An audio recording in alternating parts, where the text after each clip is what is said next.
अस्सलाम वालेकुम एवरीवन। कैसे मिजाज हैं आप सब लोगों के। रिसेंटली मैं एक क्लाइंट के पास था। एंड जब किसी भी क्लाइंट के साथ मुलाकात होती है ना, तो ये बहुत ही कॉमन क्वेश्चन है जो ऑलमोस्ट हर क्लाइंट के साथ होता है या हर क्लाइंट पूछता है, विच इज़ के जनाब मेरा जो प्रोजेक्ट है इसका बजट कितना होगा टोटल। और मैं काफ़ी वीडियोस में एक्सप्लेन कर चुका हूँ, मैंने समझाया है कि देखें बजट नहीं दिया जा सकता। कोई भी अगर आपको बजट दे रहा है वो प्रोफेशनल नहीं है। अ, वो आपको गेज कर रहा है, किसी तरीके से क्लोज कर रहा है, किसी तरीके फंसाना चाह रहा है, कोई भी कंपनी हो। तो पहले ही मीटिंग में किसी को भी बजट दे देना is very unprofessional and it's next to impossible. काफ़ी वीडियोज़ में मैंने कोशिश की एक्सप्लेन करने की इस चीज़ को, लेकिन इस बार जो है मैं बहुत डिटेल में आप लोगों को समझाऊंगा। तो it's going to be a very long video जिसमें मैं एक्सप्लेन करूंगा कि कोई भी प्रोजेक्ट की एस्टिमेशन तक जाने के लिए क्या एक्सरसाइज होती है, और आपके प्रोजेक्ट जो है जिसके लिए आप लोग सोच रहे हैं कि मुझे ये घर ऑफिस या मुझे एक कमर्शियल स्पेस बनानी है, इसका बजट कितना होगा। तो वो जो आप लोगों का क्वेश्चन है ना, जो आप लोग हमें बुला के किसी को बुला के करना चाहते हैं, उसका जवाब इस वीडियो में मिलेगा आप लोगों को। तो सबसे पहले देखें, देयर आर फ्यू स्टेप्स। मैं जैसे ये है कि ये स्टेप्स हैं जहाँ तक हम लोग BOQ तक पहुँचते हैं, एस्टिमेट तक पहुँचते हैं। So there are total 10 steps किसी भी साइट के लिए जो ख़त्म होती है, एंड तक जो फिनिश होती है हमारी site. Number one is obviously a client call or a message, and even when you people get in touch with us on through our website. So we have our own website rots.com.pk. We've got a form over there. आप लोग जाएं, अपनी details share करें वहाँ पे। Our team is going to get in touch with you, and फिर हम उसको आगे लेके चलेंगे। तो वी रिसीव अ कॉल और अ मैसेज, या फिर हम वेबसाइट पे फॉर्म हमें रिसीव होता है आप लोगों का। उसके बाद जो नेक्स्ट स्टेप होता है वो ये होता है कि जब आपके साथ बातचीत चल रही होती है तो हम आपकी रिक्वायरमेंट्स पूछते हैं, बेसिक रिक्वायरमेंट्स। कि for example if it's your home, तो हम पूछेंगे करंट कंडीशन क्या है घर की, टोटल बेडरूम्स कितने हैं, क्या चाह रहे हैं आप करवाना, कंप्लीट रिवैम्प करवाना चाह रहे हैं आप लोग। यूजुअली ये होता है, ज़्यादातर हमारे जो क्लाइंट्स आते हैं ना वो होते हैं कि सर दैट साथ were shifting to a new place, और हमें पूरे घर का ना इंटीरियर करवाना है, फ्रेश फर्नीचर चाहिए, हम पुराना कुछ भी नहीं लेके आना चाह रहे। तो कुछ कुछ रिक्वायरमेंट्स इस तरह की होती हैं लोगों की कि देखें हम लोगों का घर है, we been living over here for the last 20 years 15 years, और हम चाह रहे हैं हम फ्लोरिंग करवाएं, बाथरूम्स फ्रेश करवाएं, किचन फ्रेश करवाएं, एक आध बेडरूम का हमें फर्नीचर करवाना है, कुछ बेडरूम्स का नहीं करना। तो इस तरह के लोगों की रिक्वायरमेंट्स आती हैं। और जब ये रिक्वायरमेंट्स चल रही हो तो मैं लोगों से रिक्वेस्ट भी करता हूँ कि यार कुछ फोटोग्राफ्स भी आप शेयर करें हमारे साथ, हमारी टीम रिक्वेस्ट करती है। सो फिर होता ही है कि लोग शेयर करते हैं फोटोग्राफ्स, वीडियोस कि this is the current condition and this is what we want to get done over here. ये हमारे साथ शेयर करते हैं लोग। तीसरा स्टेप होता है हमारा साइट विजिट का। तो अक्सर जब हम लोगों से रिक्वायरमेंट्स भी पूछते हैं ना, तो लोग कहते हैं कि देंगे रिक्वायरमेंट्स हम क्या बताएं, आप साइट विजिट तो करें। लेकिन साइट विजिट से पहले हमारे लिए बड़ा ज़रूरी होता है कि एटलीस्ट बेसिक इन्फॉर्मेशन तो हो हमारे पास। उसके बाद साइट विजिट लाजिम होता है। मतलब हम ऐसा नहीं हो सकता कि हम आपसे फ़ोन पे डिटेल्स लें और हम आपको बता दें कि देखें इस इन डिटेल्स के मुताबिक आप लोगों का बजट ही होने वाला है, कल से प्रोजेक्ट शुरू करते हैं। तो ऑब्वियसली इस तरह से नहीं होता। साइट विजिट बहुत ज़रूरी होता है, लाजिम होता है, इसके बगैर काम ही नहीं हो सकता जिस फील्ड में हम हैं, जो काम है हम लोगों का। So the third step is that we visit your sites, visit your places. Site visit हमारी हो जाती है, वहाँ पे अगेन एक दफ़ा हम लोग एक रिकॉल कर लेते हैं कि क्लाइंट की रिक्वायरमेंट्स क्या आती हैं, डिस्कशन करते हैं डिटेल में कि देखें दिस बजट क्या है आप लोगों का, कहाँ पे आप लोगों को काम करवाना है, कहाँ नहीं करवाना, साइट की कंडीशन भी देख लेते हैं, सारी चीज़ें देख लेते हैं। इसके बाद हम लोगों का शुरू होता है डिज़ाइन, जो कि मैं बार बार बहुत सारी वीडियोज़ में एक्सप्लेन कर चुका हूँ कि 2 डिफरेंट स्टेप्स होते हैं। एज क्लाइंट्स जो लोग मुझे रीच आउट कर चुके हैं उनको तो पता है, जो लोग मुझे रीच आउट करेंगे इन द फ्यूचर, ये बात मैं आप लोगों को बताऊंगा। अभी भी सुन लें आप लोग कि there are 2 different steps, 2 different jobs एक आप लोगों की साइट एग्जीक्यूट करने में। The first one is the design job, जो कि बिल्कुल डिफरेंट है, बिल्कुल सेपरेट है, जिसमें आपका घर पूरा डिज़ाइन होता है, प्लान होता है। I call it the planning phase. कि प्लान जब तक नहीं होगा घर, आप लोगों के घरों की एग्जीक्यूशन नहीं होगी अच्छी, नहीं होगी अच्छी, नहीं होगी अच्छी। लोग समझ रहे होते हैं, लोग कह रहे होते हैं कि this is the reference photograph, इस रेफरेंस फोटोग्राफ को देखते हुए साथ आप एग्जीक्यूट करते हैं, जगह आप बजट बता दें, आप टाइमलाइंस बता दें, which is not at all possible. बिल्कुल ही पॉसिबल नहीं है प्रोफेशनली अगर आपको साइट एग्जीक्यूट करनी है। लेकिन एक टाइम था जो ठेकेदारों को बुला के लोग करवा लेते थे, बट अब अगर आपको प्रोफेशनली साइट एग्जीक्यूट करनी है और बजट बचाना है, जिससे मेरी मुलाकात होती है, मैं बताता हूँ कि अगर आप लोग प्लानिंग नहीं करवाएंगे, आपके बजट में लीकेजेस बहुत ज़्यादा होंगे और आपको पता नहीं होगा कि आप लोग एग्जीक्यूट क्या करवाने जा रहे हैं। तो अगर आपको प्रोफेशनली साइट एग्जीक्यूट करनी है, टाइमली साइट एग्जीक्यूट करनी है, पता होना है आप लोगों को कि हम लोगों का बजट लग रहा है तो कहाँ लग रहा है, अगर हम बचाना चाहें तो कहाँ पे बचाना चाहें, उसके लिए the planning phase is very important. 15-20 days 30 days depending on the space of the site time लेता है वो प्लानिंग फेज। जब प्लानिंग फेज कंप्लीट हो जाती है then we move ahead with the execution. तो प्लानिंग फेज में क्या होता है कि डिज़ाइन ब्रीफ हम आपको देते हैं। डिज़ाइन ब्रीफ के मैं आपको सैम्पल्स दिखाता हूँ। ये एक सैम्पल एक है ब्रीफ ऑफ अ फैमिली जो हमने क्लाइंट के घर एग्जीक्यूट किया था। रेजिडेंशियल साइट है हमारी ये। तो फॉर एग्जांपल देखिए हम लोग ब्रीफ किस तरह से नोट डाउन करते हैं। ये मैं अभी हम लोग हैं on the 4th step. Yes, तो डिज़ाइन ब्रीफ में फिर क्या होता है, for example it was a family of 5। हमने नोट डाउन कर लिया कि भाई these are 5 family members, 3 brothers, they got a sister and a mother. तो फिर उसके बाद हमें पता चला कि भाई ग्राउंड फ्लोर है, तो ग्राउंड फ्लोर में इनकी क्या रिक्वायरमेंट्स हैं। ग्राउंड फ्लोर में they want their mother's room के अंदर इनकी रिक्वायरमेंट्स है कि they need a new bedroom set, उसमें टीवी कंसोल होना चाहिए, सिटिंग एरिया होना चाहिए। नो स्पेशल रिक्वायरमेंट्स, एक स्टैंडर्ड बेडरूम की तरह उनको बेडरूम चाहिए था जिसमें उनको सीटिंग स्पेस भी चाहिए थी, सीटिंग एरिया भी चाहिए था। लाउंज, उनको प्रॉपर लाउंज सेटअप चाहिए था क्योंकि जो उनका घर था उसमें ना लाउंज का लेआउट थोड़ा सा मज़ेदार नहीं था। नई कंस्ट्रक्शन थी, ठेकेदार ने तो अजीब सा बनाया था वो। तो वो चाह रहे थे कि लाउंज का सेटअप बड़ा मज़ेदार हो, बिकॉज जब उनकी फैमिली यूजुअली साथ में बैठती है, दे एन्जॉय टी टुगेदर। ये फैमिली टाइम जो उनका यूजुअली होता है वो लाउंज में ही होता है। तो उनको प्रॉपर लाउंज सेटअप चाहिए था। A normal drawing room as usual, they had a drawing room space, जितनी मैक्सिमम कैपेसिटी हो सकती है उस ड्राइंग रूम की वो चाह रहे थे वो हो। तो इसी तरीके से ना फॉर एग्जांपल किचन है। अब देखें हम लोगों ने ब्रीफ जो पूरा नोट डाउन किया उसमें क्या लिखा हुआ है कि जो किचन है वो बिल्डर कंडीशन में था, कि क्लाइंट जो है वो किचन को चेंज नहीं करना चाह रहे थे। जो बिल्डर कंडीशन में था वैसे ही दिया हमने। वो चाह रहे थे किचन को आप चेंज ना करें, क्योंकि जब हम किचन को चेंज करने जा रहे थे तो उनका बजट बहुत ज़्यादा ऊपर जा रहा था। तो बजट को देखते हुए किचन को उन्होंने माइनस कर दिया था। So this is how we note down the requirements, कि क्लाइंट की रिक्वायरमेंट्स क्या हैं। डिज़ाइन ब्रीफ जो हमें मेनली मिलता है ये पूरा हमें मिल जाता है। इन जनरल हमें सारी चीज़ें ले लें कि भाई वो लाउंज जो है हमने किस तरीके से केटर करना है, किचन हमने किस तरीके से बनाना है, डाइनिंग टेबल कितने लोगों की होनी चाहिए, और क्या है। For example the client wanted soft design for the terrace as well. Terrace में उनको कोई लाविश टेरेस स्पेस नहीं चाहिए थी, कुछ उनको परगोला वगैरह वहाँ पे इंस्टॉल नहीं करना था, but they wanted a decent space जहाँ पे एटलीस्ट कुछ नहीं तो एटलीस्ट दोस्तों की या फैमिली मेम्बर्स की बारबेक्यू पार्टी अगर वो करें तो एक बारबेक्यू पिट का कॉर्नर बना हुआ हो, एक सिंक कहीं पे हम इंस्टॉल कर दें जहाँ पे हाथ धो सकें, सीटिंग एरिया डिसेंट हो। तो उस तरह का वो चाह रहे थे, सॉफ्ट डिज़ाइन चाह रहे थे, कोई लैविश नहीं चाह रहे थे ऑन द रूफ टॉप। सो हमने ये चीज़ को नोटिस किया, इस चीज़ को नोटिस किया। यहाँ पे मैंने एग्जाम्पल लिए एक रेजिडेंशियल साइट की। इसी तरह से होता है एक ऑफिस स्पेस की, इसी तरह से होती है एक कमर्शियल स्पेस की। अब अगर आप सोचें हम लोगों का एक है ऑफिस स्पेस है, मैं एग्जांपल ले लेता हूँ। जैसे पारसा टावर्स में अभी हम 2500 स्क्वायर फीट का ऑफिस बना रहे हैं। उसमें उनकी रिक्वायरमेंट्स क्या थी, that he the client wanted to accommodate 40 to 45 employees over there. उनको 2 मीटिंग रूम्स चाहिए थे, 2 एग्जीक्यूटिव रूम्स चाहिए थे। He wanted a cafeteria, females का एरिया उनको चाहिए था, फीमेल्स का एरिया उनको चाहिए था, एंट्रेंस एरिया बड़ा ज़बरदस्त चाहिए था। तो इस तरह की उनकी रिक्वायरमेंट्स थी सारी। पॉड्स चाहिए थे उनको, हमारे जो साउंड प्रूफ मीटिंग पॉड्स हैं, कैप्सूल्स उनको हमने दिए, ओपन पॉड्स भी उनको चाहिए थे। तो हमने सारी रिक्वायरमेंट्स उनकी नोट डाउन कर ली थी इसी तरह से जैसे भी हम आप लोगों को दिखा रहे हैं। तो रेजिडेंशियल साइड का, and then we move ahead, then we move forward. Similarly commercial spaces का भी होता है। जैसे हम लोग अपने मॉल में सैलून बना रहे थे तो क्लाइंट की रिक्वायरमेंट्स आई हमारे पास कि भाई हमें जो है फीमेल्स एरिया भी चाहिए, किड्स एरिया भी चाहिए, मेल्स एरिया भी चाहिए, हमें मसाज रूम्स चाहिए, इतने लोगों को हमने अकोमोडेट करना है। अच्छा, जो डिज़ाइन ब्रीफ होता है ना, फॉर जैसे 2500 स्क्वायर फीट का मैं ऑफिस आपको बता रहा हूँ, उन क्लाइंट की रिक्वायरमेंट ये थी कि एटलीस्ट 45 वो अकोमोडेट करें एम्प्लॉयज़ को वहाँ पे, जो कि पॉसिबल नहीं था।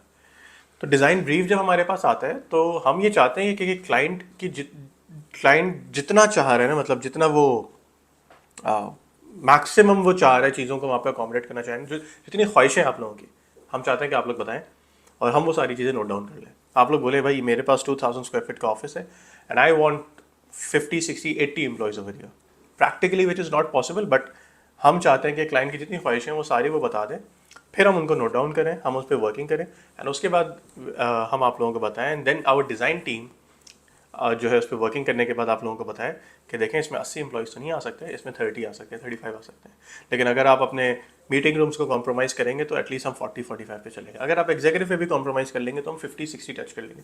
अगर आप सब कुछ कॉम्प्रोमाइज़ कर लेंगे, ओपन हॉल ही बनाना चाह रहे हैं, तो शायद हम 70-80 भी टच कर लें। सो ये हम लोग थे 4th स्टेप पे, जिसमें आप डिज़ाइन ब्रीफ हमारे पास आ जाता है, रेजिडेंशियल हो, कमर्शियल हो या ऑफिस स्पेस हो। इस पे हम लोग काम करते हैं, साथ में we then present you the mood board as well. इस स्टेज पे डिज़ाइन ब्रीफ आप लोगों की तरफ से आ गया, फिर हम मूड बोर्ड प्रेजेंट करते हैं। मूड बोर्ड का मैं आप लोगों को सैम्पल दिखाता हूँ। मूड बोर्ड का कुछ इस तरह से सैम्पल होता है। ये एक ऑफिस की साइट का मैं दिखा रहा हूँ। मेरे पास जो डेटा सामने सामने था, मैंने बस रिक्वेस्ट की मिनाज भाई को कि हम लोग बैठते हैं और क्लाइंट को ना देखें, क्योंकि अभी रिसेंटली मेरे साथ दोबारा ये हुआ कि एक क्लाइंट के साथ मैं बैठा हुआ था और उनका यही सवाल था कि यार बजट आपने इतनी बड़ी रेंज क्यों दे दी बजट की। मैंने उनको फॉर एग्जाम्पल 5 to 10 मिलियन बोल दिया कि 5 to 10 मिलियन में ये आपकी एक साइट एग्जीक्यूट होगी। देन ही वाज लाइक के साथ इफ़ यूर अ प्रोफेशनल, आपको बिल्कुल ही एग्जैक्ट नंबर्स बताने थे मुझे, आपने मुझे एग्जैक्ट नंबर क्यों नहीं बताया डे वन पे, और इस तरह की ना वो बात कर रहे थे सारी। तो मेरा ये प्रोफेशनल्स के साथ शिकायत होती है मेरी। देखें, जो जो प्रोफेशनल्स नहीं है वो मैं समझ सकता हूँ कि उनकी अंडरस्टैंडिंग उतनी नहीं है कि प्लानिंग क्या होती है, डिज़ाइन क्या चीज़ है, किस प्रोजेक्ट में वो उतरने जा रहे हैं, कितनी डेप्थ इन सारी चीज़ों, not in terms of number but variations कितनी है इसमें, वेरिएबल्स कितने इसमें इतने सारे। मतलब मैं छोटा सा रूम भी बना रहा हूँ ना, ये एक ऑफिस है मेरा, अगर मैं ये ऑफिस भी बनाना चाह रहा हूँ, दिस इज़ 10 by 12। इस ऑफिस को भी देख के फोटोग्राफ लेके अगर मुझे कोई बोलता है, या मैं खुद ताबिश के साथ भी बैठूंगा ना, मैं इमेजिन करें this is our own work and this is our own office, मैं इसकी फोटोग्राफ लूँ, मैं ताबिश को शेयर करूँ, ताबिश को बोलूँ ताबिश ये ऑफिस कितने में बनेगा, नहीं बता सकता हूँ, क्योंकि वेरिएबल्स बहुत सारे हैं। आप लोगों को मैं बार बार एक्सप्लेन कर रहा होता हूँ वीडियोज़ में भी, आप लोगों के साथ मिल के भी, कि हम कंस्ट्रक्शन में अगर जाए ना, फॉर एग्जाम्पल मैं कंस्ट्रक्शन से कंपैरिजन करता हूँ, उसमें बहुत बहुत सारी फील्ड से कंपैरिजन किया जा सकता है, but if I compare this particular my field with construction, तो कंस्ट्रक्शन एक्सपेंसिव होती है।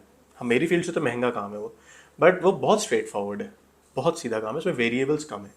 सीमेंट, सरिया, बजरी, और बहुत ज़्यादा अगर देखना चाहते हैं तो जो लेबर है या जो टीम है या जो ठेकेदार, उसकी क्राफ्ट्समैनशिप, वो कितना स्किल्ड है, उसकी फिनिशिंग कितना है, कितनी अच्छी उसकी मार्केट में जो है रेपुटेशन किस तरह की है। बस 4 से 5 वेरिएबल्स होते हैं।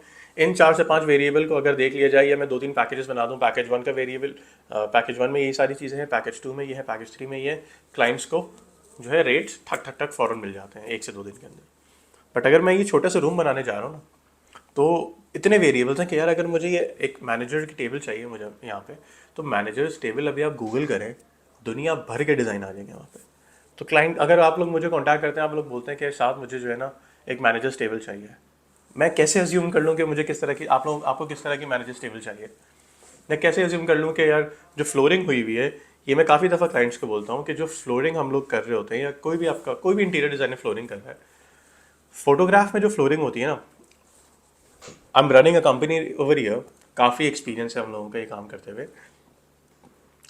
मुझे भी आप लोग फोटोग्राफ दिखाएंगे ना, और आप बोलेंगे ये फोटोग्राफ देखें मुझे इस तरह की फ्लोरिंग चाहिए, उस तरह की फ्लोरिंग तो हम करके दे देंगे, लेकिन हम आपको ये कभी नहीं बता पाएंगे कि ये जो फोटोग्राफ में फ्लोरिंग है ना, इसके पर स्क्वायर फीट रेट क्या है।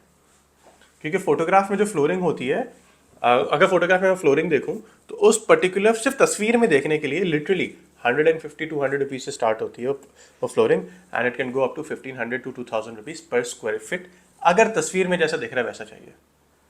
डिफरेंस कहाँ पे आता है कि उसकी लुक एंड फील क्या है, उसकी क्वालिटी क्या है, ब्रांड नेम कौन सा है, लाइफ कितनी है।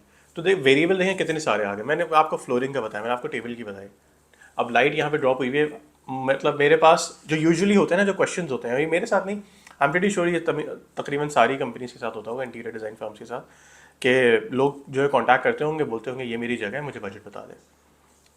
बहुत ही मतलब बिल्कुल पॉसिबल नहीं है। मैं भी, आप और आगे जाएंगे तो हम देखेंगे। तो इसी तरीके से लाइट्स कैसे ड्रॉप हुई हुई है, पेंट, दीवार की कंडीशन क्या है। हमारे इस ऑफिस में सीपेज का इशू है, तो हमें बार बार जो है यहाँ पे पेंट करवाना पड़ता है। तो लेकिन जब हमें पेंट करवाना है तो हमें देखना है कि भाई किन किन चीज़ों का ख्याल करना है, यहाँ पे सीलिंग किस तरह की होगी, लाइट्स कहाँ पे ड्रॉप हुई हुई हैं। इतने सारे वेरिएबल्स होते हैं। हम लोग ये कॉफ़ी टेबल है एक छोटी सी यहाँ पे, तो कॉफ़ी टेबल की भी दुनिया के 150 डिज़ाइन है। मतलब कितने डिज़ाइन है, अनलिमिटेड डिज़ाइन है literally. You only type coffee table designs on the internet, Google करें, पिंटरेस्ट करें, आप डिज़ाइन देखें कितने सारे आ जाते हैं। और इसके बाद आप लोगों का सवाल हो तो आगे से कि सर मुझे कॉफ़ी टेबल चाहिए, प्राइस बता दें। कैसे बता दूं मैं, जब तक मुझे पता नहीं है कि आपको किस तरह की कॉफ़ी टेबल चाह रहे हैं, साइजेस क्या होने चाहिए, मटेरियल क्या चाहिए आपको, फिनिश क्या चाहिए, फिनिशेस कैसे होने चाहिए। So this is I am only talking about this small office. आप इमेजिन करें कि इसी तरह सोफे में भी यही गेम है, टीवी कंसोल में भी इसी तरह का है, सारी चीज़ों में इस तरह का होता है। तो we were on the fourth step, जिसमें जब डिज़ाइन फेज जब शुरू होता है, तो हम जो है इस तरह का मूड बोर्ड शेयर करते हैं। साथ ही साथ पीछे हम लोगों की डिज़ाइन टीम 2D लेआउट पे काम शुरू कर चुकी होती है, टू डी लेआउट पे काम होमवर्क चल रहा होता है, हम सॉरी टू डी वर्क पे काम चल रहा होता है हमारा, हम मूड बोर्ड शेयर करते हैं। If you talking about this particular office, आप चेक करें कि इनका जो रिसेप्शन एरिया था, उस रिसेप्शन एरिया के हमने जो है कुछ सैम्पल्स शेयर किए इनके साथ कि विद मतलब हमारी विद थिंकिंग के इन लाइंस पे जो है ना हम शायद कुछ करें। हम लोग जो है ना ऑफिस का लैंग्वेज कुछ इस तरह का सेट करना चाह रहे हैं, कुछ इस तरह का भी हो सकता है, सीटिंग एरिया हम यहाँ से ले लेंगे, हो सकता है जो इन्वायरमेंट हो, जो वाइब हो ओवरऑल वो इस तरह की हो, या हम कुछ इस तरह की लूवर्स लगा दें, सोफ़ा चेयर्स कुछ इस तरह का दे दें। मूड बोर्ड का क्या मकसद होता है? देखिए मूड बोर्ड का मकसद ये होता है, मैं एग्जांपल से बताता हूँ आपको लोगों को। ये फॉर एग्जांपल हमारे पास ये एक बेडरूम है and then we have this bedroom as well. Now imagine someone gets in touch with me and वो कहते हैं कि साद आप हमारे लिए एक बेडरूम डिज़ाइन कर दें। मैं बेडरूम डिज़ाइन करके ले आता हूँ, ये बेडरूम डिज़ाइन हो गया, बहुत ही अलग लेवल का डिज़ाइन हो गया, ज़बरदस्त है, मज़ा आ गया मुझे। बट पता मुझे ये चला कि क्लाइंट को जो बेडरूम चाहिए था वो कुछ इस तरह का चाहिए था। आप देखें ना गैप कितना है। क्यों इस फील्ड में, तमाम फील्ड्स में डेप्थ होती है, इस फील्ड की डेप्थ मैं बस एक्सप्लेन करना चाह रहा था लोगों को कि लोग ये ना समझें कि यार अगर एक कॉल पे जो है ना आप लोगों को एस्टिमेशन, या एक मीटिंग, दो मीटिंग, तीन मीटिंग्स के बाद भी आपको एस्टिमेशन मिल जाए, नहीं है possible until unless you go through these professional practices. तो देखिए मेरे पास अगर क्वेश्चन आता है या कोई पूछता है मुझसे, या मैं किसी को बोलता हूँ भाई मुझे एक बेडरूम बनाना है, तो मुझे इस तरह का बेडरूम चाहिए या मुझे मतलब I want luxury bedroom, luxury bedroom में भी 150 कैटेगरीज हैं, कुछ इस तरह का चाहिए, मुझे कैसे पता चलेगा? तो इसके लिए जो है ना हम लोग मूड बोर्ड सेट करते हैं, मूड बोर्ड बनाते हैं ताकि हम मूड एक सेट कर सकें हम लोग, and then both the parties come on the same page. ये सबसे ज़्यादा इंपॉर्टेंट होता है। अब हमने फॉर एग्जांपल ये शेयर किया ना क्लाइंट के साथ, अब जैसे फॉर एग्जांपल इसको देखते हैं हम लोग, तो हम जब ये मूड सेट कर रहे थे क्लाइंट के साथ, हम दोनों पार्टी सेम पेज पे आ रही थी, तो क्लाइंट ने आगे से बताया, अब जैसे this is the lobby area, overall ambience हम कुछ इस तरह का चाह रहे हैं, तो क्लाइंट ने बताया कि देखें फॉर एग्जांपल कि मुझे जो है ना ये थीम पसंद नहीं आई, मुझे ये कलर्स अच्छे लगे, मुझे ये सीलिंग अच्छी नहीं लगी, मुझे ये सीलिंग अच्छी लगी, मुझे ये वुडन लूवर्स अच्छे लगे, मुझे इस तरह की बिल्कुल ओपन कंक्रीट सीलिंग अच्छी नहीं लगी। इससे देखें होता क्या है कि अगेन ये पूरी एक्सरसाइज सिर्फ इसलिए हो रही होती है ताकि मूड सेट हो जाए, ताकि जब डिज़ाइन हो तो हमें पता हो कि हम डिज़ाइन करने क्या जा रहे हो और क्लाइंट को भी पता हो, हम बिल्कुल ही एक डिफरेंट जोन में ना चले जाएं डिज़ाइन करते हुए, पता चले कि क्लाइंट की एक्सपेक्टेशंस कुछ और ही थी। तो उससे पहले ये सारी एक्सरसाइज की जाती है। अब ये है मुझे याद आ रहा है जब हमने ये दिखाई थी तो client did not like this particular wall. He was like कि नहीं आप थोड़ा सा ओपन रखें, लाइटर टोन्स में होना चाहिए, न्यूट्रल टोन्स में हो। ये उनको मीटिंग रूम अच्छा लगा। तो इस तरह से क्या हुआ, हमें पता चल गया कि यार क्लाइंट के जहन में क्या है, और हमने हमने जो है ना कुछ चीज़ों में उनको कन्विंस किया कि नहीं यार देखें, दानिश नाम है फॉर एग्जाम्पल, दानिश भाई ये जो वर्क स्टेशन है नहीं बड़ी ज़बरदस्त हैं, प्लांटर्स हम कुछ इस तरह का करेंगे, आप माने हमारी बात माने, बहुत अच्छा लगेगा ये, तो इसको आने दें, हम इसको अकोमोडेट कर लेंगे कहीं ना कहीं, चलेंगे, आपको पसंद नहीं आ रही हम बहुत ज़्यादा नहीं करेंगे लेकिन थोड़ा बहुत ज़रूर करेंगे, because this is something which is trending right now. कि किस तरह के जो है ना हम लोग कुछ वर्किंग बूथ्स भी दे रहे हैं वहाँ पे, तो हमने फिर ये दिखाया कि किस तरह के वर्किंग बूथ्स जो हैं वहाँ पे हम अकोमोडेट कर रहे हैं, ये भी हो सकता है। तो क्लाइंट ने आगे से बताया कि देखें मुझे ये समझ नहीं आ रहा, मुझे ओपन वर्किंग बूथ्स अच्छे लग रहे हैं, because I want my the whole space to be, I want the eye to travel over there, मतलब वो बंद ना हो, घुटन ना हो, 2500 स्क्वायर फीट की जगह साथ। तो उनका एक थोड़ा सा कंसर्न था, एक वरी था उनका कि यार बंद बंद नहीं होना चाहिए, तो कोशिश करें जितना हम ओपन दे सकते हैं हम दें। इस तरीके से मूड सेट हो गया, दोनों पार्टी सेम पेज पे आ गई, and now we move ahead towards the fifth step which is the 2D layout. Mood board से सेट हो जाती है, टोन सेट हो जाती है कि हमें पता हो जाता है कि हम करने क्या जा रहे हैं, फिर हमारा 2D लेआउट होता है। अच्छा 2D लेआउट जो है ना, this is directly connected with the design brief and the requirements of the client. उसके बाद जो है ना 2D लेआउट होता है। मैं एग्जाम्पल लेता हूँ अगर इसी ऑफिस की, मैं आपको दिखाता हूँ।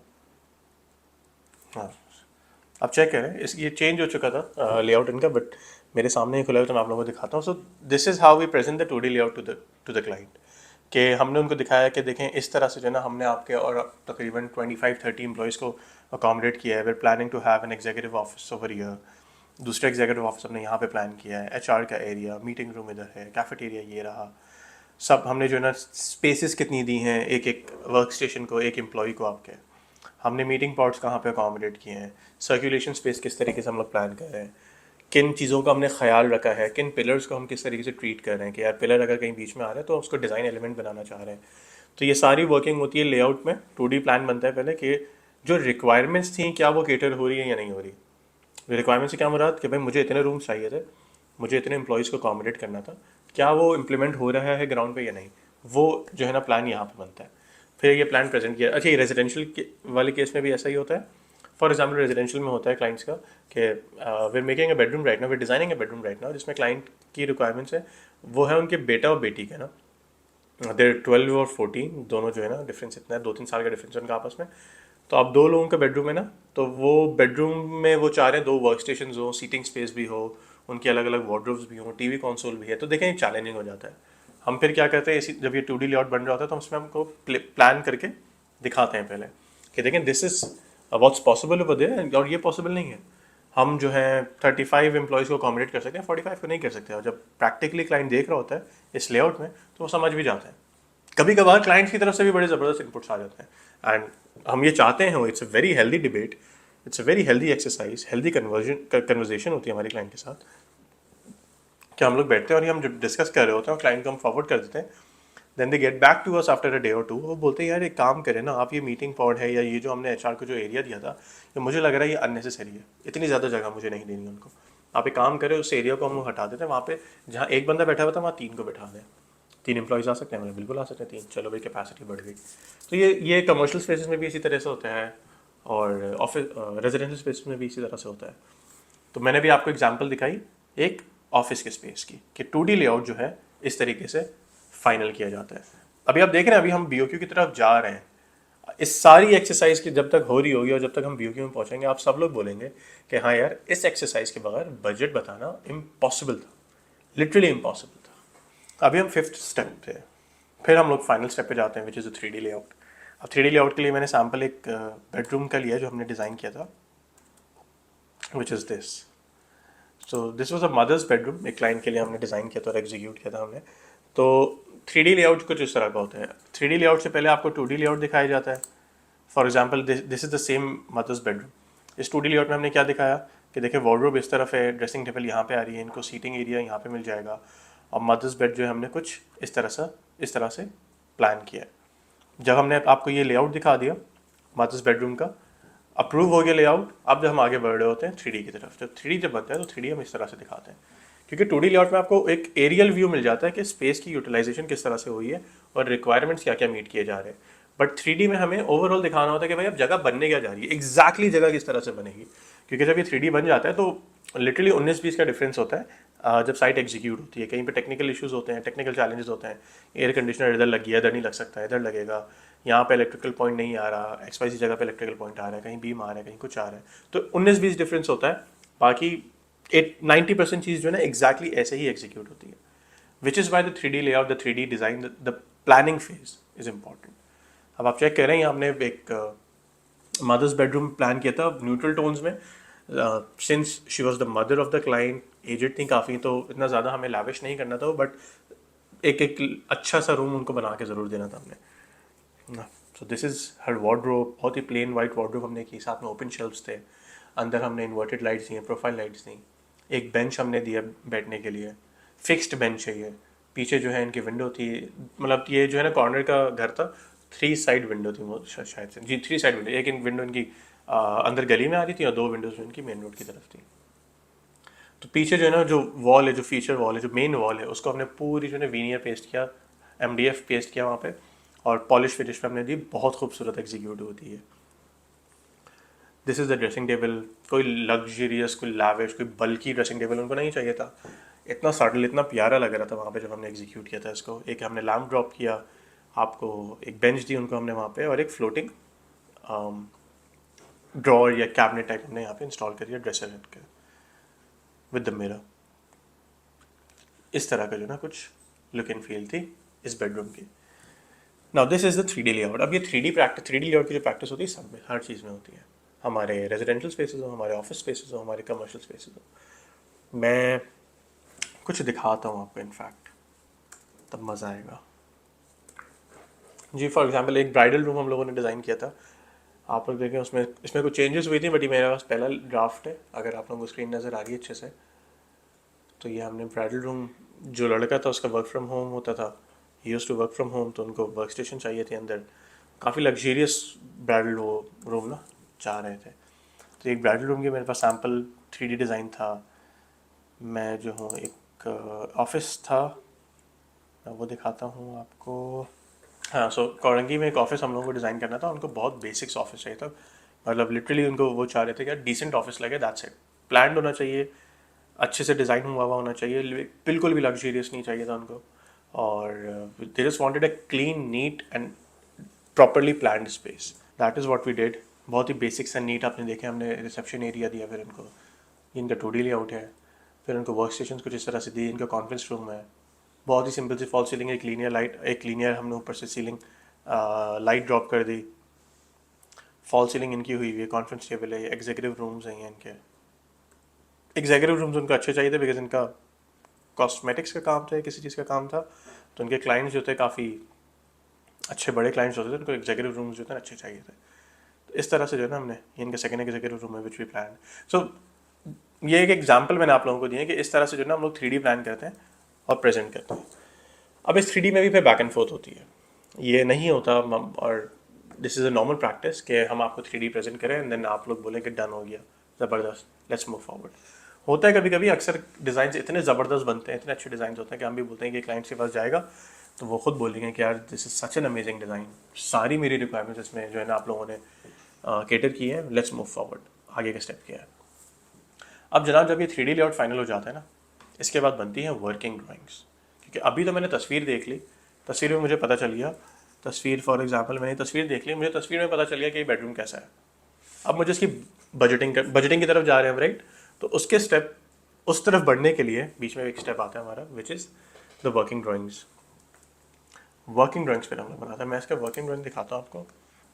तो इसी मदर्स बेडरूम की हम एग्जांपल अगर लें, तो वर्किंग ड्राइंग का मतलब होता है कि एक एक दीवार, एक एक एरिया जो है ना, डिटेल्ड में उसकी सारी डायमेंशंस, उसके फिनिशेस, उसके मटेरियल्स बताए जाते हैं इस ड्राइंग में डिज़ाइन टीम की तरफ से, ताकि इसकी कॉस्टिंग की जा सके, ताकि पता हो जब एग्जीक्यूशन कर रहे हो तो प्रोफेशनली एग्जीक्यूट हो साइट। कॉस्टिंग भी करनी होती है जाहिर है, प्लस जब साइट भी एग्जीक्यूट करनी है तो वो भी प्रोफेशनली हो। अब आप इमेजिन करें, अब मैं इसी को बस आप चेक करें ओवरऑल ऊपर से, कि this was the mother's bedroom, right. Bed set था, इनकी वार्डरोब थी, एक बेंच थी, यहाँ पे इनका ड्रेसिंग टेबल थी, साथ में सीटिंग एरिया था। अब ये इनको एरियल व्यू मिल गया, एरियल व्यू तो मुझे मिल गया। अब मुझे जितनी चारों दीवारें हैं, मुझे वो भी तो देखनी है कि वो किस तरह की बनी हुई हैं। तो ये आ जाते हैं इनके प्लान्स पर। ये एक वॉल दिखा दी गई कि कहाँ पे जो है ना खिड़की आ रही है, कहाँ पे जो है हम लोग वो दे रहे हैं एयर कंडीशनर, यहाँ पे हम फॉल सीलिंग कहाँ पे दे रहे हैं, ये चेक करें, देखें किस तरह से लिखा हुआ है। ओक प्लाईवुड शीट की पॉलिश फिनिश में होगी, पॉलिश फिनिश एज अप्रूव, मतलब उस वक्त सैम्पलिंग होती है तब अप्रूव होती है। रोप लाइट कहाँ पे इंस्टॉल हो रही है, फ्लूटेड पैनल्स कहाँ इंस्टॉल हो रहे हैं, स्कर्टिंग कितनी है आप देखें, इसमें प्रॉपरली मेंशन किया जाता है कि 3.5 इंच की स्कर्टिंग हो रही है। डिटेल्स कितनी इंपॉर्टेंट होती हैं कॉस्टिंग करने के लिए और एक प्रोफेशनल और अच्छी साइट एग्जीक्यूट करने के लिए। Paint finish as approved, groove दिया है तो ग्रूव कहाँ दिया है। अब न मतलब चेक करें यार, अब ये वॉल देखें और इस वॉल में बहुत ही सिंपल एक इनका ड्रेसिंग टेबल है, that's it, but look at the details कि जो मिरर हमने दिया है वो कितना है। मिरर की हाइट आप देखें 7 फीट 3 इंचेस हाइट है, प्रॉपरली मैंशनड है। सॉकेट जो है मिरर से कितना दूर होगा, यहाँ पे 2 सॉकेट्स दिए हैं, power socket from the mirror is going to be 9 inches away from the mirror. फिर ड्रॉर अगर हमने दिया तो ड्रॉर किस तरह की देना है, स्कर्टिंग अगेन कहाँ पे है, नीचे से जो कैबिनेट नीचे से जो ड्रॉर है वो ऊपर कितना है, 2 फीट 6 इंच ऊपर आया हुआ है। फ्लूटेड ड्रॉर्स हैं, ये MDF लैमिनेटेड ड्रेसिंग टेबल होगी है, पेंट फिनिश एज अप्रूव, एक दीवार पे हमने ग्रूव दिया हुआ था, डिज़ाइन एलिमेंट दिया हुआ था। तो this is how each and every wall is is shared to the technical team, क्योंकि वर्किंग ड्राइंग जब तक नहीं बनेगी टेक्निकल टीम बजटिंग नहीं कर सकती। अब फिर ये वार्डरोब है, वार्डरोब का भी बताया गया पूरा पूरा, वार्डरोब की हाइट क्या है, इसके शटर्स कितने बड़े होंगे, शेल्व्स जो बन रहे हैं देखें, शेल्व्स की एक शेल्फ की डेप्थ बताई गई है, 1 feet 6 inch, equal equal equal हमने सारी देनी है। नीचे बिल्कुल लास्ट शेल्फ जो है वो हमने 2 फीट का दिया है। सिमिलरली बता दिया गया कि भाई जो विंडो है वो कितनी बड़ी है, बेंच कहाँ पे आ रही है, ये सारी चीज़ें वर्किंग ड्राइंग में केटर की जाती हैं। यहाँ पे इमेजिन करें this is only of a bedroom, एक बेडरूम की अभी तक मैं से आपको एक्सप्लेन करने जा रहा हूँ तो इतनी लंबी हो चुका है। एक बेडरूम इमेजिन करें, ये आपका पूरा घर है, आपका पूरा ऑफिस है, आपके पूरे कमर्शियल स्पेस है, तो उसमें कितना टाइम लगता है। ये वर्किंग ड्राइंग्स जब तक हमारे पास आती हैं तो हमने 2D लेआउट कर लिया, 3D लेआउट कर लिया, हमारी वर्किंग ड्राइंग्स बन गई। अब ये जाती हैं जनाब एक टीम मेंबर के पास जो कि BOQs पे फिर काम करते हैं, who makes the BOQ bill, BOQ और द एस्टिमेट। BOQ एक प्रोफेशनल टर्म है which is bill of quantities. जब डिटेल्स में बड़ी साइट से एग्जीक्यूट होती है ना, बड़ी साइट से मेरा मुराद जनाब आपके घर भी हैं, कि क्योंकि इसमें बजट बहुत ज़्यादा लग रहा होता है, ज़्यादा बजट लग रहा होता है, आप लोगों को पता ही नहीं होता मेरा बजट कहाँ जा रहा है। अच्छी साइट आप लोग एग्जीक्यूट करवाना चाह रहे होते हैं लेकिन कुछ की कुछ निकलती हैं वो, बिकॉज ये प्रोफेशनल प्रैक्टिसेस फॉलो नहीं की जा रही होती। तो मैं आपको दिखाता हूँ अब BOQ के सैम्पल्स किस तरह के होते हैं। मैं एक रेजिडेंशियल स्पेस है ये, तो उसमें देखें यहाँ पे लिखा गया है कि, और ये इसी घर की बात की जा रही है कि यहाँ पे कुछ दीवारें थी जो हम तोड़ रहे थे और कुछ दीवारें थी जो हम इरेक्ट कर रहे थे, बना रहे थे, जगह पे खड़ी कर रहे थे। तो उसमें प्रॉपर्ली मेंशन है कि भाई 6 इंच की मेसनरी की वॉल होगी, किस तरह वो वॉल बन रही है, डिटेल्स हम प्रॉपर्ली मेंशन करके देते हैं। कितने स्क्वायर फीट है वॉल, बिल्कुल भी इस तरीके से बजट्स नहीं दिए जाते कोई भी। देखिए मैं बार बार रिपीट कर रहा हूँ, ये रॉड्स की बात नहीं है, ये कोई भी कंपनी अगर आपको सिर्फ इतना सा बोल रही है कि ये आपका पूरा कमरा इतने में हो जाएगा, आप लोग फंसने वाले हैं उस झांसे में। कोई भी कंपनी आपको बोलती है कि देखें जो दीवारों के ब्रेकिंग की कॉस्ट है ना वो इतनी है, कुछ नहीं पता आपको कि कितनी दीवार टूट रही है, कितनी खड़ी हो रही है। क्योंकि होता क्या है कि इसके बाद फिर बाद में जाके आर्ग्यूमेंट्स होते हैं, बाद में जाके लड़ाइयाँ होती हैं कि जनाब मैं तो समझ रहा था इतनी दीवारें होंगी, ये तो इतनी निकल गई। और वो जो इतनी है वो कहीं डॉक्यूमेंटेड नहीं है, कहीं लिखा हुआ नहीं है, ऑन पेपर नहीं है।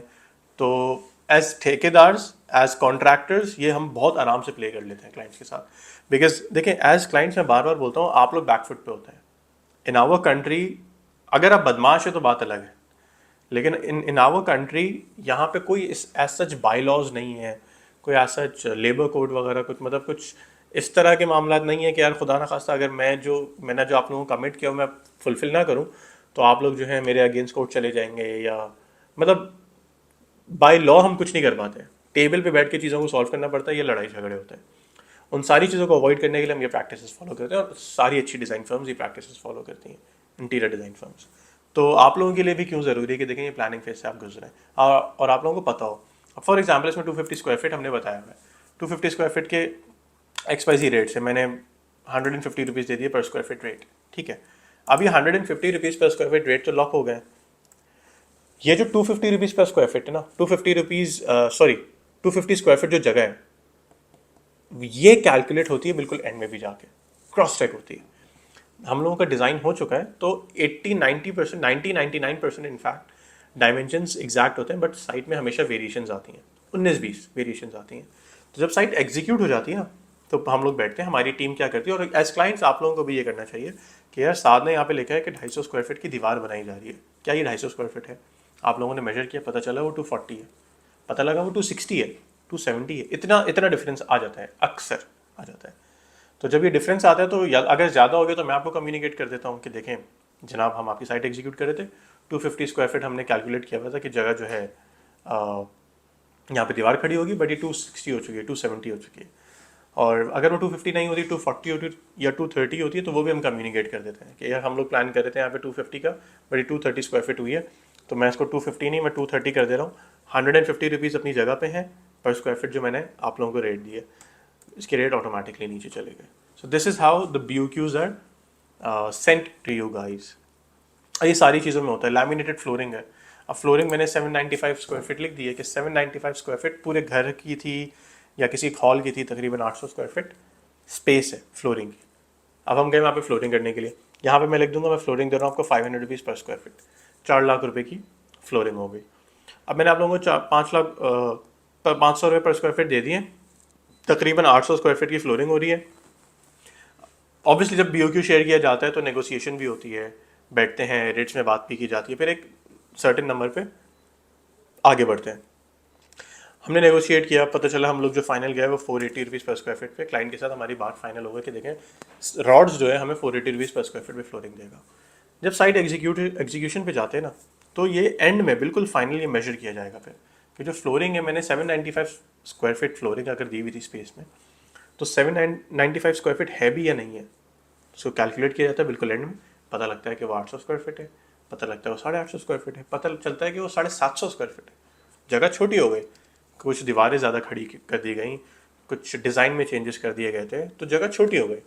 प्रोफेशनली देखें साइट एग्जीक्यूट हो रही है, कोई ग्रे एरिया नहीं है इसमें, कोई इस तरह की बात नहीं कमी छुपाई जाती है। BOQs में लिटरली 90-95% चीज़ों की क्लैरिटी होती है, 5-10% चीज़ें ऊपर नीचे चलती हैं। जो ये काम का नेचर है इसमें ऊपर नीचे चीज़ें होती हैं 5-10%। लेकिन अगर आप लोग ये प्रैक्टिसेस फॉलो नहीं करेंगे और डायरेक्ट एग्जीक्यूशन पे जाएंगे तो जनाब 5-10% नहीं, वो लिटरली 100-200% डिफरेंसेस आ जाते हैं। वो 50 लाख का बजट होता है, वो 1 करोड़ पे चले जाती हैं। चिड़चिड़ापन अलग होता है, एग्जीक्यूशन में फिनिशेस अलग नहीं होती हैं। अगर रेजिडेंशियल साइट्स हैं तो वो ऑलरेडी मतलब तकरीबन सारी साइट्स में, अगर आप ऑफिस बना रहे हैं तो आपका स्टाफ कहीं और बैठा हुआ है, या पुराने ऑफिस में आप लोगों को वो खाली करके नया ऑफिस आना था, तो वो एक आप लोगों को एक प्रेशर होता है आप लोगों के ऊपर कि यार ये तो मैंने क्या बजट सोचा हुआ था, कितना बजट लग गया है, मुझे टाइमलाइंस का भी नहीं पता, और टाइमलाइंस के बाद जो है पता नहीं कहाँ पे काम जा रहा है, तो एक प्रेशर बिल्ड होता है। कमर्शियल स्पेसेस में भी यही होता है। आप लोग ROI देख रहे होते हैं कि यार रेंटल शुरू हो चुका है शॉप का, शोरूम का, मॉल का, दुकान का, तो रेंटल शुरू हो चुका है। अब मेरा बजट तो इतना चला गया, मैंने तो सोचा भी नहीं था, मैंने सोचा था ये इतने में होगा, ये तो इतने में चला गया। इसीलिए ये प्रैक्टिस फॉलो की जाती है। रेजिडेंशियल स्पेसेस में भी ऐसा ही होता है। हमने जगह बनाई है, 19-20 होती हैं, 3 महीने का टाइम दिया, 3.25 महीने भी चले गए। 3 महीने का टाइम दिया, क्लाइंट ने कहा कि एयर कंडीशनर्स हम खुद इंस्टॉल करेंगे, XYZ चीज़ हम लोग खुद करेंगे, बाथरूम्स हम लोग खुद करेंगे। अब अगर एक एग्जाम्पल मैं आप लोगों को दे रहा हूँ, एक हम लोग घर बना रहे हैं या हम एक ऑफिस बना रहे हैं, वहाँ पे एयर कंडीशनर इंस्टॉल होने सीलिंग पे। अब उस ऑफिस में क्लाइंट ने ये कहा कि एयर कंडीशनिंग की जो रिस्पॉन्सिबिलिटी है ये हमारी है। यहाँ पे मैं एक लेसन आप लोगों को देता चलूँ कि देखें, कॉन्ट्रैक्टर फाइनल करते हुए, कोई भी फर्म फाइनल करते हुए, कंपनी फाइनल करते हुए जितना टाइम आप लोगों को लेना है आप ले लें, कोई प्रॉब्लम नहीं है। लेकिन एक दफ़ा आप किसी को फाइनल कर लेते हैं तो आप उस पर आप पूरा भरोसा करके उसको आप काम करने दें फिर वहाँ पे, और कोशिश ये करें कि मल्टीपल टीम्स इन्वॉल्व ना करें। मल्टीपल टीम्स आप लोग इन्वॉल्व करेंगे, आप लोग परेशान होंगे, आप लोग फंसेंगे। अब एक साइट थी हम लोगों की जहाँ पे जो सीलिंग जो एयर कंडीशनिंग का काम था, वो क्लाइंट ने कहा कि हमारा बहुत पुराना 20-25 साल पुराना हमारा कोई एयर कंडीशनर कोई एयर कंडीशनिंग का कोई वेंडर है, हम उनसे काम करवाते हैं। अब हुआ क्या, वो बहुत ही एक बेसिक से बहुत छोटे से ऑफिस से एक प्रोफेशनल बहुत ज़बरदस्त ऑफिस की तरफ जा रहे थे वो। उनका जो एयर कंडीशनर वाला बंदा था वो घरों में स्प्लिट एसीज लगाने वाला था, उनके ऑफिस में स्प्लिट एसीज लगे हुए थे। जो नई साइड पे वो लोग गए वहाँ पे HVACs, वहाँ पे कैसेट एसीज, बहुत ही टेक्निकल वहाँ पे एयर कंडीशनिंग का काम होना था। अब वो ये समझते थे क्योंकि 20 साल से वो जानते तो ये काम तो जनाब XYZ जो भी नाम था उसका बहुत ज़बरदस्त करेगा। वो वहाँ फंस गया। 1 हफ्ते का काम वो लेके गया 20-25 डेज में, काम भी उस तरीके से नहीं हुआ, करते करते काम ख़त्म हो ही गया फाइनल। अब हुआ क्या, जब 20-25 डेज एयर कंडीशनर वाले ने ले लिए तो मैं अपनी सीलिंग का काम नहीं कर पाया। मुझे सीलिंग बंद करनी थी, क्लोज करनी थी। फॉर एग्जाम्पल मैंने सीलिंग फॉल सीलिंग इंस्टॉल करनी थी मुझे, यहाँ पे ऊपर कैसेट एसी आता, मैं उसको बंद करता, मैं आगे बढ़ता। फॉल सीलिंग अभी ताबिश होता तो और अच्छे से एक्सप्लेन करता है कि ये काम कितना कनेक्टेड है एक दूसरे से, कि मतलब सारे काम एक दूसरे से कनेक्टेड है। कोई एक काम भी ऊपर नीचे होता है, कोई एक वेंडर, कोई एक लेबर भी, कोई एक टीम भी आगे पीछे होती है ना, सारे काम मुतासर होते हैं, ऑलमोस्ट सारे काम मुतासर होते हैं। अब क्या हुआ, हम लोग सीलिंग का काम ही नहीं कर पा रहे क्योंकि एयर कंडीशनिंग का काम कंप्लीट नहीं हो रहा। और अब हम वहाँ पे क्या करें, और एज क्लाइंट्स आप लोग फंस जाते हैं।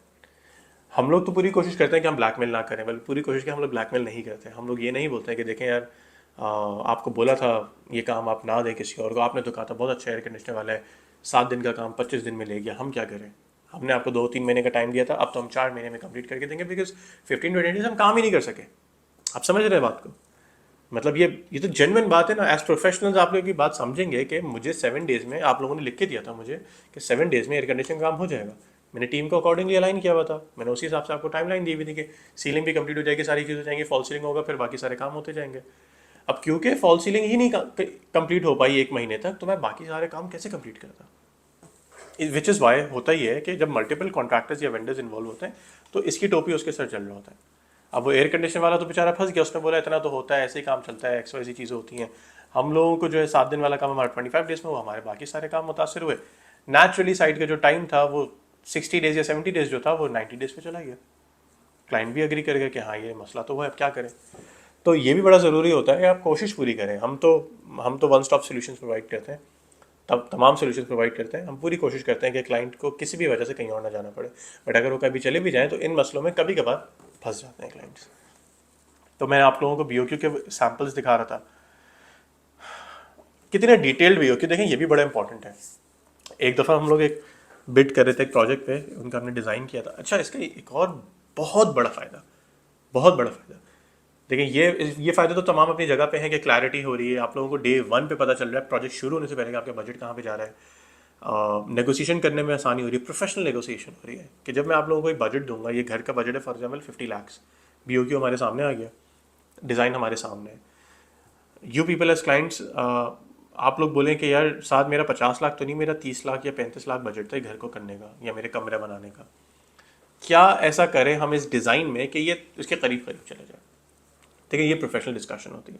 फिर हम क्या करेंगे, हम 3D खोलेंगे और BOQ खोलेंगे। 3D फॉर एग्जांपल अगर हम खोलते हैं भी, फॉर एग्जांपल इसी की बात करते हैं, फिर हम 3D खोलेंगे और फिर हम आप लोगों को बताएंगे कि देखें यार, आप एक नाम ले लेते हैं हम्माद। देखिए यार हम्माद भाई, ये जो हमने पीछे ओक वीनियर की वॉल पेस्ट की हुई थी ना, MDF की शीट्स पेस्ट की हुई थी पॉलिश फिनिश में, एक काम करते हैं, ये जो पूरी दीवार हो रही है ना 3 लाख 4 लाख रुपए की हो रही है, इसको रिमूव करते हैं और टेक्सचर पेंट पे मैं आ जाता हूँ। ये वॉल जो है ना 1200 to 1500 rupees per square feet पे बनने जा रही थी, टेक्सचर पेंट जो है ना 400 500 रुपीज़ पर स्क्वायर फीट पे आ जाएगी। तो जहाँ दीवार 3 लाख रुपए में बनने जा रही थी, वहाँ 1 लाख रुपए में बन जाएगी। प्रोफेशनल डिस्कशन हुई, दोनों पार्टीज सेम पेज पे, नेगोशिएशन हुई तो हवाओं में नहीं हुई कि यार मेरा 50 लाख का, मैंने 50 लाख की मैंने कोटेशन दे दी, क्लाइंट कह रहा नहीं यार मेरा तो 30 लाख बजट था, चलें सर ना आपकी ना हमारी 40 लाख में काम कर लेते हैं। बहुत आसान है हमारे लिए, तो बहुत आसान है इस तरह करना। ये प्रैक्टिसेस प्रोफेशनल कंपनीज सारी फॉलो कर रही होती हैं। मेरा वीडियो बनाने का मकसद ये है कि बहुत सारे लोगों को नहीं पता ये, तो वो फंस जाते हैं, वो झांसे में आ जाते हैं, लोगों को जो रेट्स देते हैं वो काम शुरू करते हैं जल्दी जल्दी के चक्कर में।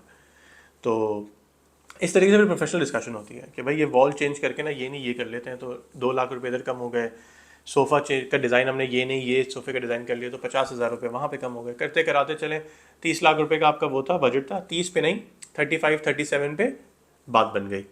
35 37 10 12 लाख 13 लाख रुपए जो कम हुए, इसका बेनिफिट क्या हुआ, इसका फ़ायदा क्या हुआ कि हम दोनों पार्टीज़ को पता है कि हम कर क्या रहे हैं। कोई वेग बात नहीं है, कोई कोई बात इस तरह की नहीं की गई कि क्लाइंट को ना पता हो या मुझे ना पता हो कि पैसे अगर कम किए तो कहाँ पे किए। This is the benefit of planning जनाब, और ये पूरी एक्सरसाइज की जाती है बजट तक पहुँचने में।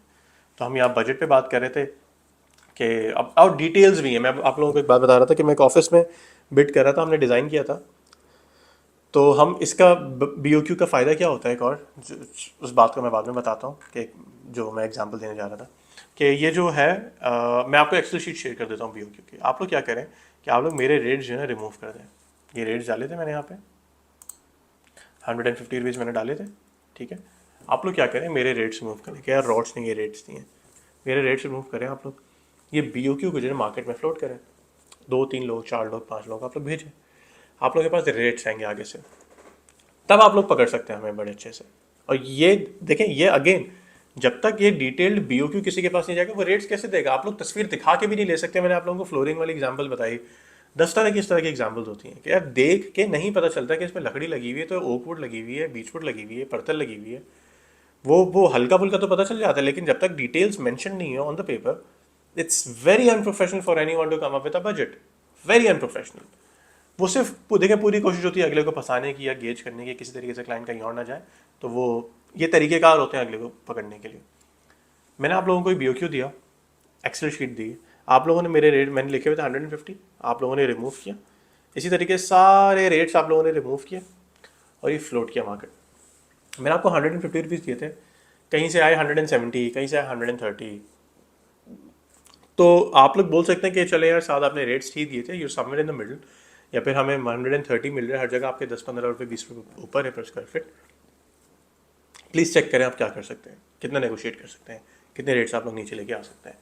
ये वाली तो डिस्कशन हमारी हो सकती है।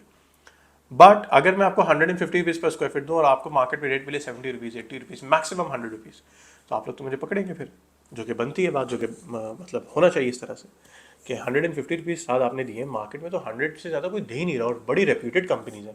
वो XYZ कंपनी आप जानते हैं उन्होंने दिया, वो XYZ इंटीरियर्स को आप जानते हैं उन्होंने रेट दिया हमें, तो ऐसा आप क्या कर रहे हैं।